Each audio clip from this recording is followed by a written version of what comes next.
నమస్తే people, welcome back to our channel. ఈరోజు నేను వచ్చేసి నా బైక్ రివ్యూ చేస్తాను, నా బైక్ ఓనర్షిప్ రివ్యూ. అండ్ నేను ఈరోజు ప్రోస్ అండ్ కాన్స్ చెప్తా ఈ బైక్ గురించి, హానెస్ట్ రివ్యూ ఇస్తా. మీరు ఎవరైనా ఈ బైక్ కొనాలనుకుంటే డెఫినెట్గా ఈ వీడియో వాచ్ చేయండి. నేను ఇప్పుడు ఈ బైక్ గురించి కొన్ని ప్రోస్ చెప్తా. మనకి ఈ బడ్జెట్లో అసలు 650cc వెహికల్, అది ఇలా parallel twin engine, it's amazing. And ఈ పవర్ అసలు యూ ఫీల్ ద బైక్, యాక్చువల్గా you feel the bike. 47 bhp అసలు. And power is good. And ఈ ప్రైస్ సెగ్మెంట్లో ఈ bike parallel twin engine royal Enfield, అసలు ఇది ఒక గుడ్ థింగ్. మీరు వేరే బ్రాండ్స్కి ఎక్కడ వెళ్ళినా 650cc it cost around 6 to 8 lakhs, but ఇది 3.3 నుంచి స్టార్ట్ అవుతుంది. మనకి 650cc అయినా అసలు నో వైబ్రేషన్స్. రాయల్ ఎన్ఫీల్డ్ అంటేనే అసలు ఒకప్పుడు ఫుల్ వైబ్రేషన్స్ వస్తుండే, కానీ ఈ బైక్లో అసలు జీరో వైబ్రేషన్స్. మీరు ఏ స్పీడ్లో వెళ్ళినా నో వైబ్రేషన్స్ అసలు. అండ్ అదొక గుడ్ థింగ్ వచ్చేసి ఈ బైక్ గురించి. అండ్ నేను కాన్స్ చెప్తా. ఇప్పుడు నేనేం ఫేస్ చేసిన ప్రాబ్లమ్స్ అవి నేను మీతో ఎక్స్ప్లెయిన్ చేస్తా. ఫస్ట్ ఆఫ్ ఆల్, ఫ్యూయల్ కరెక్ట్గా చూపించదు. మీరు షోరూంలో మీరు చెక్ చేసినా చూపించినా కూడా కానీ వాళ్ళు ఏదో ఒక రీజన్ చెప్తారు, బట్ ఫ్యూయల్ మీటర్ సరిగా చూపించదు. అండ్ నెక్స్ట్ నేను ఫేస్ చేసిన problem handle wobbling issue.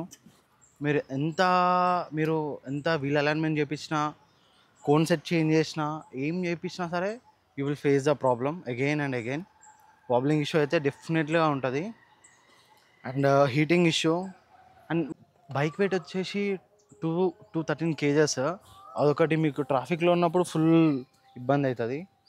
And heating అయితే ఫుల్ హీటింగ్ ఉంటుంది.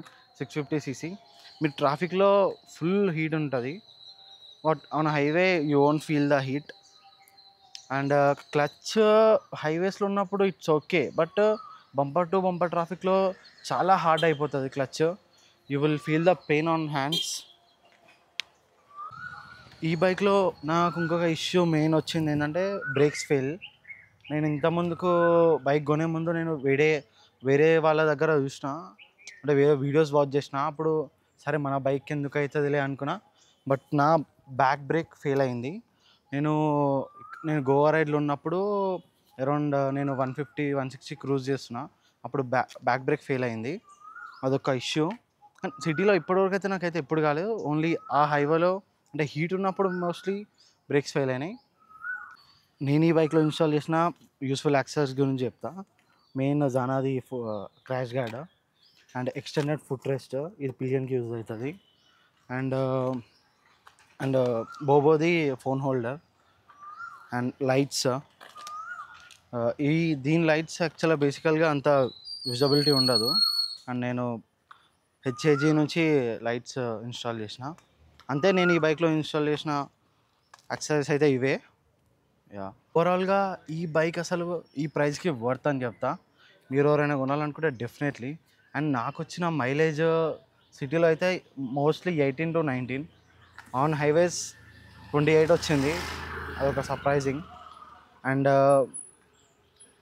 సర్వీసింగ్ వచ్చేసరికి సర్వీసింగ్ కాస్ట్ అయితే నాకు 3 to 4,000, అంటే రఫ్గా చెప్తున్నా నేను, 3 to 4,000 అవుతుంది మంత్లీ.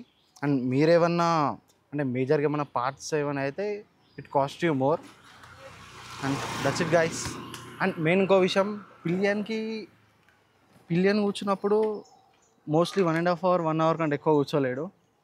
ఎందుకంటే ఈ యాంగిల్ అనేది ఇప్పుడు మనం నార్మల్గా రైడర్ కూర్చున్నప్పుడు it's normal position, and pillion కూర్చున్నప్పుడు ఇట్స్ లెగ్ అనేది ఫోల్డ్ అవుతుంది. అండ్ అదొక కాన్ అది. ఈ బైక్ కలర్ వచ్చేసి మార్క్ క్రోమ్ 2, ఇది క్రోమ్ ఎడిషన్. అండ్ పీపీఎఫ్ చేయించుకుంటే బెటరు. అండ్ స్క్రాచెస్ పడతాయి లేదంటే. అండ్ ఇంజన్ ఈ షైనింగ్ గురించి చూపిస్తే, అండ్ ఇంజన్లో మీరు ఎంత క్లీన్ చేసినా కానీ ఇది డల్గా అయిపోతుంది because of salt water. And ఇది జానా సీట్ కవర్ యాక్చువల్గా. అండ్ నా దగ్గర ఇంకొకటి ఉంది, అది వచ్చేసి రాయల్ ఎన్ఫీల్డ్ది touring seat cover. Touring seat actual బేసికల్గా అది అది అది చాలా యూస్ఫుల్ అవుతుంది అది మీకు. ఈ సీట్ అంత కంఫర్టబుల్ ఉండదు, బట్ దట్ ఈస్ గుడ్. ఇప్పుడు బైక్ది ఎగ్జాస్ట్ నోట్ ఏంటంటే స్టాక్ సైలెన్సర్ నాది.